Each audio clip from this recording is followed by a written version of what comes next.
El experimento ruso del sueño. Investigadores rusos a finales de los 40 mantuvieron a 5 personas despiertas por 15 días utilizando un estimulante basado en gas. Los tuvieron encerrados en un ambiente sellado para monitorear cuidadosamente el uso de oxígeno, para que el gas no los matase, debido a las altas concentraciones de gas. Esto fue antes de que existiera el circuito cerrado, por lo que tuvieron que usar micrófonos y ventanas con grosor de 5 pulgadas para monitorearlos. El cuarto estaba lleno de libros, cobijas para dormir, pero ninguna cama, agua corriente, baño y la suficiente cantidad de comida para que los 5 sobrevivieran por un mes. Los sujetos de prueba eran prisioneros políticos y de guerra declarados enemigos del Estado durante la Segunda Guerra Mundial.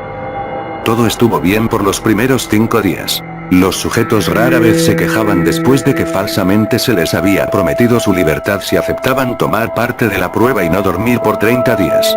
Sus conversaciones y actividades fueron monitoreadas y los científicos notaron que conforme pasaba el tiempo, ellos hablaban sobre incidentes traumáticos de su pasado.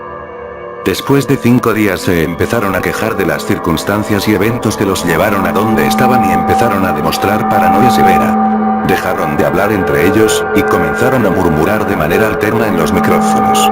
De manera extraña, todos parecían creer que podían ganar la confianza de sus captores si traicionaban a sus camaradas. En un principio se creyó que esto era un efecto del gas.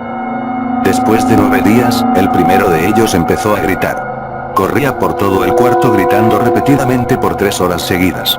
Después, trató de continuar gritando, pero solo podía dar un grito ocasional. Los científicos postularon que físicamente se había destrozado las cuerdas vocales.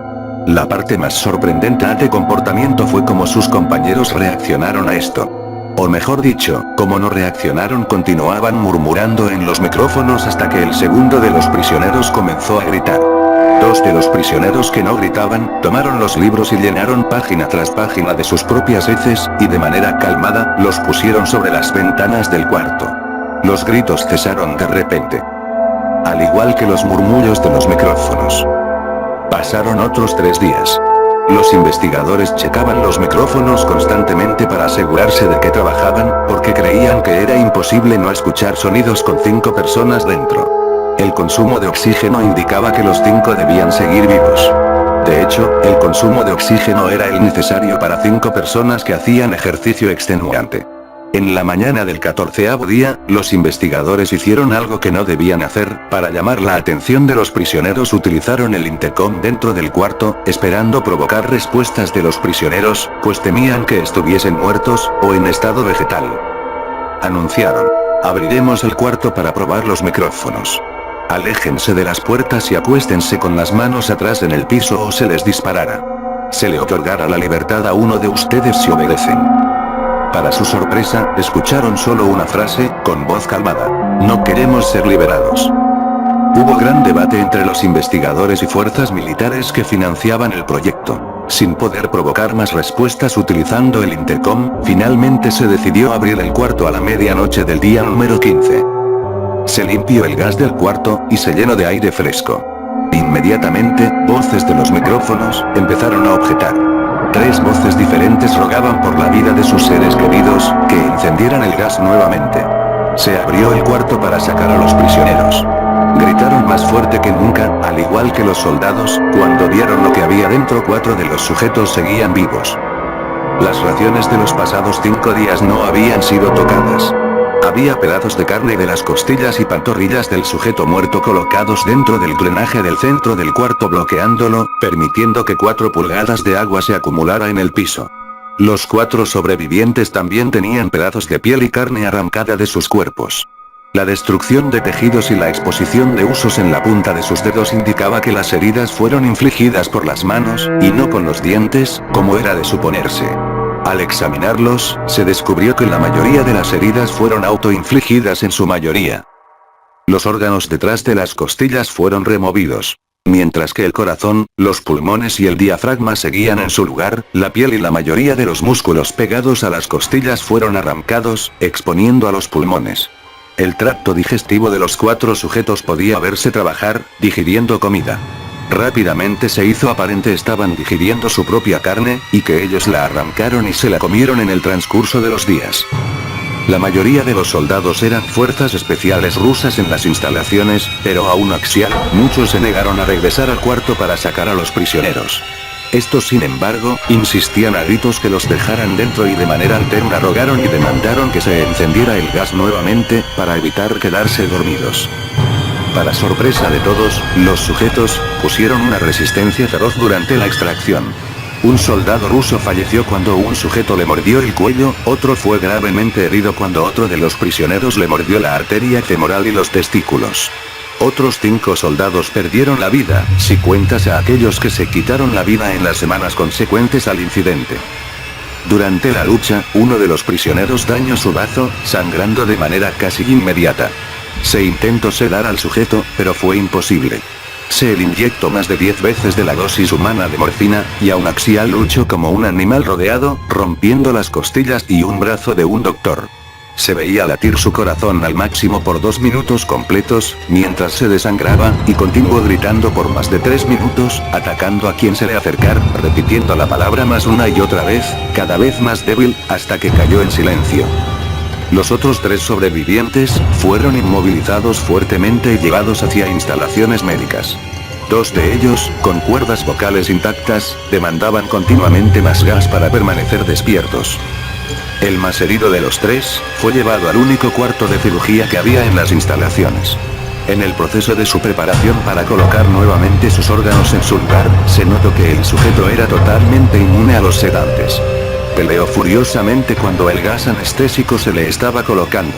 Se necesitó un poco más de anestesia de la normal para sedarlo, pero al momento que sus ojos se cerraron, su corazón se detuvo. En la autopsia, se encontró que en su sangre, había 3 veces la cantidad normal de oxígeno. También se rompió 9 huesos en la lucha para no ser controlado. El segundo sobreviviente, era el que primero gritó del grupo. Con sus cuerdas vocales destruidas, él no pudo objetar la cirugía, y solo reaccionaba agitando violentamente la cabeza en desacuerdo cuando se le administraba el gas anestésico. Afirmó violentamente con la cabeza cuando alguien sugirió en hacer la cirugía sin anestesia, y no reaccionó durante la misma, que duró 6 horas, en la cual se intentó reemplazar sus órganos abdominales y cubrirlo con lo que quedaba de su piel. El cirujano afirmó que era médicamente que el sujeto siguiera con vida. Una enfermera aterrada que ayudó en la cirugía, comentó que la boca del paciente formaba una sonrisa cada vez que sus ojos se encontraban. Cuando la cirugía terminó, el sujeto miró al cirujano y empezó a hacer sonidos fuertemente, como tratando de hablar. Asumiendo que esto era de gran importancia, el cirujano le entregó un papel y una pluma, para que el paciente pudiera comunicarse. Sigue cortando, escribió. Se le hizo la misma cirugía sin anestesia a los otros 2 sujetos. Se les tuvo que inyectar un paralítico, pues ellos reían constantemente, y le era imposible realizar la operación axial al cirujano. Una vez paralizados, solo podían interactuar con sus ojos. En el momento en que pudieron hablar nuevamente, exigieron una vez más el gas estimulante. Los investigadores trataron de averiguar por qué se lastimaron de esa forma a Axial mismos, y por qué querían el gas nuevamente. La única respuesta fue: debo permanecer despierto. Se reforzaron a los 3 sujetos y los devolvieron al cuarto, para esperar a su destino. Los investigadores, enfrentando la furia de sus benefactores militares, por haber fallado las metas del proyecto, consideraron dar eutanasia a los prisioneros. El comandante, un ex KGB, vio potencial en el proyecto, y en su lugar decidió ver qué pasaría si ponían el gas nuevamente.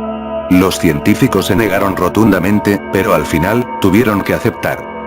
En preparación para ser sellados nuevamente en el cuarto, los prisioneros, fueron conectados a un monitor EEG. Para sorpresa de todos, los 3 dejaron de pelear en el momento que se dieron cuenta que los regresarían al gas.